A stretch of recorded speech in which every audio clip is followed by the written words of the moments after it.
Hello friends, आज का अपना टॉपिक है मैग्नेटिक प्रॉपर्टीज़।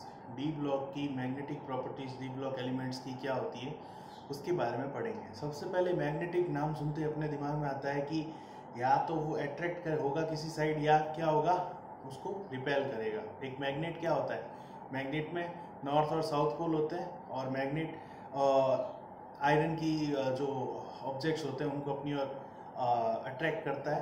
ठीक है, तो यहाँ पे मैग्नेटिक प्रॉपर्टीज़ की जब बात की जाती है तो एक सबसे पहले टर्म आती है मैग्नेटिक फील्ड। मतलब आप एक बड़े मैग्नेट्स अप्लाई करते हैं किसी भी एलिमेंट का, उसका मैग्नेटिक कैरेक्टर या मैग्नेटिक प्रॉपर्टी पता करने के लिए, तो आप क्या करेंगे, मैग्नेटिक फील्ड अप्लाई करेंगे या बड़े मैग्नेट्स अप्लाई करेंगे जिससे वो एक फील्ड की फॉर्म में प्रेजेंट होगा। एक अच्छा खासा फील्ड बन जाएगा मैग्नेटिक। उसके अंदर जब आप एलिमेंट्स को रखते हैं तो आप वहाँ पे तीन तरह के बिहेवियर देखने को मिलते हैं अपने को। एक होता है डायमैग्नेटिज्म, एक होता है पैरामैग्नेटिज्म और एक होता है फेरोमैग्नेटिज्म।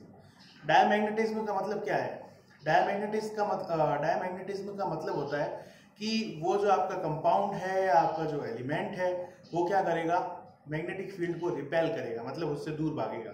उसके बाद आता है पैरामैग्नेटिज्म। पैरामैग्नेटिज्म होता है मतलब वो मैग्नेटिक फील्ड की टुवर्ड्स अट्रैक्ट होगा, अट्रैक्शन होगा उसमें। और थर्ड आता है फेरोमैग्नेटिज्म। फेरोमैग्नेटिज्म को एक तरीके से अपन मान सकते हैं कि हाईली या एक्सट्रीम कंडीशन ऑफ पैरामैग्नेटिज्म। जब पैरामैग्नेटिज्म ज़्यादा बढ़ जाता है या अट्रैक्शन होना, मतलब अट्रैक्शन जो है वो ज़्यादा बढ़ जाता है, तो उसको अपन उस कंडीशन को फेरोमैग्नेटिज्म नाम दे देते हैं। अब अपन पता करते हैं कि ये ऐसा होता क्यों है, ट्रांजिशन एलिमेंट्स ये अलग अलग शो क्यों करते हैं मैग्नेटिक बिहेवियर। तो मैग्नेटिक बिहेवियर की जब बात की जाती है तो डायमैग्नेटिज्म शो होता है हमेशा पेयर्ड इलेक्ट्रॉन के कारण, क्योंकि इलेक्ट्रॉन्स पेयर है, इस कारण वो क्या होते हैं, मैग्नेटिक फील्ड की साइड अट्रैक्ट नहीं होते हैं। अपन सब जानते हैं कि इलेक्ट्रॉन जो है वो एक स्मॉल मैग्नेट की तरह काम करता है, तो मैग्नेटिक फील्ड क्या करेगा, या तो उसको अट्रैक्ट करेगा या करेगा रिपेल। तो यहाँ पे क्या होते हैं, इलेक्ट्रॉन पेयर्स की फॉर्म में प्रेजेंट रहते हैं, अनपेयर्ड इलेक्ट्रॉन एब्सेंट रहते हैं डायमैग्नेटिक कंपाउंड्स में। इस कारण डायमैग्नेटिज्म अपने को देखने को मिलता है और यहाँ पे रिपल्सन प्रेजेंट होगा। Second, paramagnetism. जब पैरामैग्नेटिज्म की बात करते हैं तो यहाँ पे अनपेयर्ड इलेक्ट्रॉन प्रेजेंट रहते हैं, तो अनपेयर्ड इलेक्ट्रॉन को मैग्नेटिक फील्ड क्या करता है, अपनी ओर अट्रैक्ट करता है, और इसी अट्रैक्शन को अपन को देखने को मिलता है, उसी आप प्रोसेस को बोल सकते हैं पैरामैग्नेटिज्म। तो पैरामैग्नेटिक कंपाउंड्स में हमेशा अनपेयर्ड इलेक्ट्रॉन प्रेजेंट रहेंगे जो कि मैग्नेटिक फील्ड की टुवर्ड्स अट्रैक्ट होते हैं। फेरोमैग्नेटिज्म जिसमें हायर अमाउंट में अनपेयर्ड इलेक्ट्रॉन प्रेजेंट रहते हैं, अनपेयर्ड इलेक्ट्रॉन का नंबर ज्यादा होता है, वो फेरोमैग्नेटिज्म की कंडीशन शो करते हैं। मोस्टली अपने को यहाँ पे डायमैग्नेटिज्म और पैरामैग्नेटिज्म को ही याद रखना है। फेरोमैग्नेटिज्म एक एक्सट्रीम कंडीशन है, बट डायमैग्नेटिज्म और पैरामैग्नेटिज्म में अपने को डिफरेंस याद रखना है। डायमैग्नेटिज्म में आप याद रखेंगे कि पेयर्ड इलेक्ट्रॉन एंड पैरामैग्नेटिक में अनपेयर्ड इलेक्ट्रॉन्स प्रेजेंट रहते हैं। उसके बाद बात करते हैं कि मैग्नेटिक मूवमेंट कैसे कैलकुलेट किया जाता है कंपाउंड्स का। डी ब्लॉक के एलिमेंट्स के जो कंपाउंड्स बनेंगे, आगे कॉम्प्लेक्सेस बनेंगे, उनका आप मैग्नेटिक मूवमेंट कैसे कैलकुलेट करेंगे।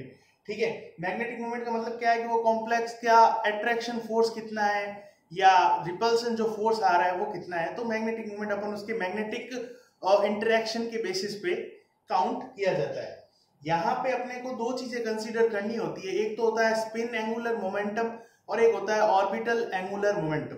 अब सबसे पहले अपन यहाँ पे बात कैसे कर रहे हैं कि मैग्नेट की फॉर्म में, जैसा मैंने आपको बताया, इलेक्ट्रॉन काम करता है। इलेक्ट्रॉन क्या होता है, एक छोटा सा मैग्नेट होता है, इलेक्ट्रॉन को एक स्मॉल मैग्नेट माना जाता है। तो अब जो ये इलेक्ट्रॉन है उसके दो तरह के मोशन के कारण अपने को दो तरह के एंगुलर मोमेंटम देखने को मिलते हैं।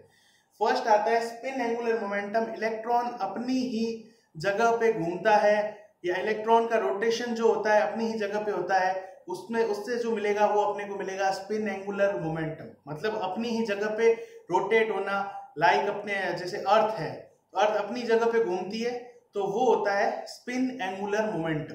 और उसके बाद जब बात करते हैं ऑर्बिटल एंगुलर मोमेंटम, मतलब इलेक्ट्रॉन न्यूक्लियस के चारों ओर ऑर्बिट में घूमता है ना, ऑर्बिटल में घूमता है, सर्टेन पाथ डिसाइडेड होते हैं उनमें इलेक्ट्रॉन घूमता है, तो उसके कारण जो एंगुलर मोमेंटम आता है वो ऑर्बिटल एंगुलर मोमेंटम कहा जाएगा। इसको अपन अर्थ के हिसाब से कैसे समझ सकते हैं, अर्थ अपनी जो है वो एक तो अपनी जगह पे घूमती है तो वो होगा स्पिन एंगुलर मोमेंटम, और एक अपनी अर्थ सन के अराउंड घूमती है तो वो आएगा ऑर्बिटल एंगुलर मोमेंटम। अर्थ के कारण दो तरह के मोशन हो रहे हैं उसके, इसी टाइप से देखते हैं यहाँ पे इलेक्ट्रॉन भी दो तरह के मोशन शो कर रहा है, एक तो अपनी ही जगह पे घूम रहा है और एक न्यूक्लियस के चारों ओर घूम रहा है। अब अपन बात करते हैं कि मैग्नेटिक मोमेंट में क्या अपन इन दोनों को काउंट करेंगे। तो मैग्नेटिक मोमेंट जब डी ब्लॉक के एलिमेंट्स की बात की जाती है तब वहां पे सिर्फ स्पिन एंगुलर मोमेंटम को काउंट किया जाता है और ऑर्बिटल एंगुलर मोमेंटम को छोड़ दिया जाता है, या इसका सिग्निफिकेंस नहीं लिया जाता है, या इसको कह दिया जाता है कि इसकी सिग्निफिकेंस नहीं है। ऐसा क्यों होता है?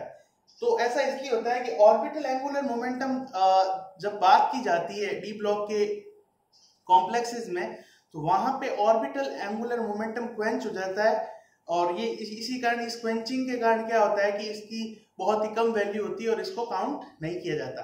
और क्यों नहीं काउंट किया जाता? तो पहले आप इसको समझिए कि डी ऑर्बिटल कितने टाइप के होते हैं? 5 टाइप के, d x y, d y z, d x z, d x square y square and d z square. अब यहाँ पे आप 5 ऑर्बिटल्स में से इस डी जेड स्क्वायर को तो हटा ही दीजिए, क्योंकि डी जेड स्क्वायर की जब आप बात करोगे, इसके स्ट्रक्चर की बात करोगे, तो डी जेड स्क्वायर किसी में भी कोई भी अदर ऑर्बिटल में इंटर कन्वर्टेबल नहीं होता है। बाद में जब पीछे बचते हैं 4 orbital, d x y, d y z, d x z and d x square y square, तो ये चारों ऑर्बिटल आपस में इंटर कन्वर्टेबल होते हैं रोटेशन से, है ना। जैसे अगर आप डी एक्स वाई को 45 डिग्री से घुमा दोगे तो आपको मिलेगा d x square y square. तो इस तरीके से ये आपस में रोटेशन के द्वारा क्या होते हैं? इंटर कन्वर्टेबल होते हैं, और इन्हीं ऑर्बिटल्स के कारण अपने को क्या मिलेगा? Orbital angular momentum. तो अब आप बात करोगे कि जब फ्री आयन होता है कोई भी डी ऑर्बिटल का, ग्राउंड स्टेट में प्रेजेंट रहते हैं, तब तो 5 ऑर्बिटल्स की एनर्जी सेम होती है और ये डीजेनरेट होते हैं। डीजेनरेट का मतलब है 5 ऑर्बिटल्स की एनर्जी सेम है और ये आपस में इंटर कन्वर्टेबल होते रहते हैं, और इसके कारण अपने को इसकी ऑर्बिटल एंगुलर मोमेंटम की वैल्यू मिलेगी। उसके बाद जब कॉम्प्लेक्स फॉर्मेशन होता है तब ये 500 जो डी ऑर्बिटल होते हैं ये फर्दर आगे स्प्लिट हो जाते हैं 2 टाइप के ऑर्बिटल्स में, जिनको अपन बोलते हैं T2G ऑर्बिटल और EG ऑर्बिटल। ये अपन कोऑर्डिनेशन केमिस्ट्री में पढ़ेंगे। अभी आप इतना ही याद रखिए, एक होते हैं T2G ऑर्बिटल और एक होते हैं EG ऑर्बिटल्स।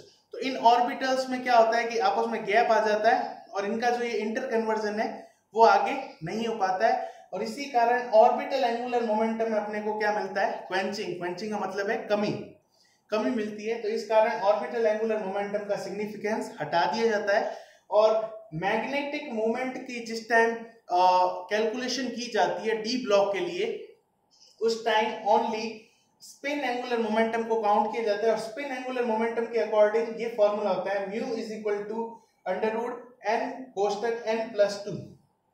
तो यहाँ पे n जो है वो तो है नंबर ऑफ अनपेयर्ड इलेक्ट्रॉन, और पीछे भी m लिखा हुआ है, इसकी फुल फॉर्म होती है बोर मैग्नेटॉन, जो कि इसकी यूनिट है मैग्नेटिक मोमेंट की। अब n यहाँ पे नंबर ऑफ अनपेयर्ड इलेक्ट्रॉन है, मतलब कोई भी कॉम्प्लेक्स है या कोई भी आयन है उसमें कितने नंबर ऑफ अनपेयर्ड इलेक्ट्रॉन है वो आप यहाँ पे रख दीजिए, और इसको कैलकुलेट करने पे आपको उस कॉम्प्लेक्स का मैग्नेटिक मोमेंट मिल जाएगा। जैसे मैंने यहाँ पे 1 इलेक्ट्रॉन के लिए कैलकुलेट किया है, 1 इलेक्ट्रॉन के लिए जब कैलकुलेट किया जाता है तो उसकी वैल्यू आती है 1.73 बोर मैग्नेटॉन। अब यहाँ पे आपको क्वेश्चन पूछे जाते हैं कि जैसे Fe2+ के लिए मैग्नेटिक मूवमेंट कितना होगा, या FeH2O6 एक कंपाउंड है, इसमें FeH2O6 3+, इसके लिए मैग्नेटिक मूवमेंट कितना आएगा। तो आपको क्या करना है, आपको सिर्फ और सिर्फ उसका इलेक्ट्रॉनिक कॉन्फ़िगरेशन बनाना है, उसमें अनपेयर्ड इलेक्ट्रॉन काउंट करने हैं और उसके बाद इस फॉर्मूले में रख देने हैं। तो ये होता है मैग्नेटिक मूवमेंट को काउंट करना। अपन इसके क्वेश्चंस भी देखेंगे, और इसके बाद अपन देखते हैं कि जैसे जैसे नंबर ऑफ अनपेयर्ड इलेक्ट्रॉन बढ़ते जाएंगे, मतलब अनपेयर्ड इलेक्ट्रॉन की आप जैसे जैसे संख्या बढ़ाते जाओगे वैसे वैसे पैरामैग्नेटिज्म क्या होगा? बढ़ेगा। तो अनपेयर्ड इलेक्ट्रॉन और पैरामैग्नेटिज्म अगर आपको रिलेशन लिखने को कहे तो अनपेयर्ड इलेक्ट्रॉन जो होते हैं इक्वली प्रोपोर्शनल होते हैं पैरामैग्नेटिज्म के, मतलब मैग्नेटिक फील्ड के टुवर्ड्स अट्रैक्शन ज्यादा होगा और मैग्नेटिक मूवमेंट बढ़ता जाएगा। तो एक तरीके से अपन देख सकते हैं कि नंबर ऑफ अनपेयर्ड इलेक्ट्रॉन बढ़ने पे मैग्नेटिक मूवमेंट बढ़ेगा, पैरामैग्नेटिज्म बढ़ेगा, और एक्सट्रीम कंडीशन जिस टाइम पैरामैग्नेटिज्म की आ जाती है उस टाइम उसको क्या कहा जाता है? फेरोमैग्नेटिज्म। तो ये होता है मैग्नेटिक प्रॉपर्टी का पोर्शन अपने डी ब्लॉक एलिमेंट्स के लिए। नेक्स्ट वीडियो में अपन इसके आगे देखेंगे कि D block element colour show क्यों करते हैं। Thank you.